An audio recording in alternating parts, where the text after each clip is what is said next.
সব মিলিয়ে 2 মাসের কিছু সময় বেশি বাকি আছে চ্যাম্পিয়ন্স ট্রফি মাঠে গড়ানোর। তবে এই টুর্নামেন্ট শেষ পর্যন্ত মাঠে গড়াবে কিনা তা নিয়ে কিছুতেই শঙ্কা দূর হচ্ছে না। ভারত তাদের অবস্থানে অনড়।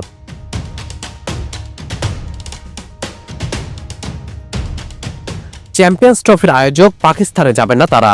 অন্যদিকে পাকিস্তানও অনড়, চ্যাম্পিয়ন্স ট্রফি নিজেদের মাটিতে আয়োজন করবে। এই অবস্থায় আইসিসিকে ভারতের উপর কর্তৃত্ব দেখাতে বলছেন পাকিস্তানের সাবেক অধিনায়ক শহীদ আফ্রিদি। চ্যাম্পিয়ন্স ট্রফির আয়োজন নিয়ে শুক্রবার বৈঠক হওয়ার কথা রয়েছে আইসিসির, যেখানে এর একটা সমাধান আসতে পারে, যেখানে ভারতের দাবি মেনে পাকিস্তান হাইব্রিড মডেলে টুর্নামেন্ট আয়োজন করতে পারে। তবে কোনো কারণে সেটি না হলে হয়তো পাকিস্তান থেকে চ্যাম্পিয়ন্স ট্রফির আয়োজনই সরে যেতে পারে। আর এই সবই যে হচ্ছে ভারতের কারণে তা সকলেরই জানা।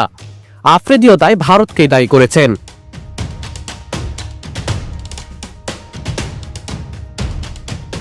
ভারতকে খেলার সঙ্গে রাজনীতিকে না জড়ানোর কথা বলেছেন তিনি।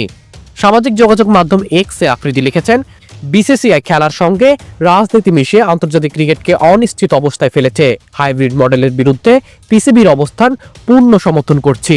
তিনি আরও বলেন, যেহেতু পাকিস্তান 26/11-র পর দ্বিপাক্ষিক সাদা বলের সিরিজ সহ 5 বার ভারত সফর করেছে, আইসিসি ও এর পরিচালনা পর্ষদের নিরাপত্তা বজায় রাখার এবং তাদের কর্তৃত্ব দেখানোর সময় এসেছে। মুন্নারঞ্জন বিফাত, বিডি আর্কাইভ।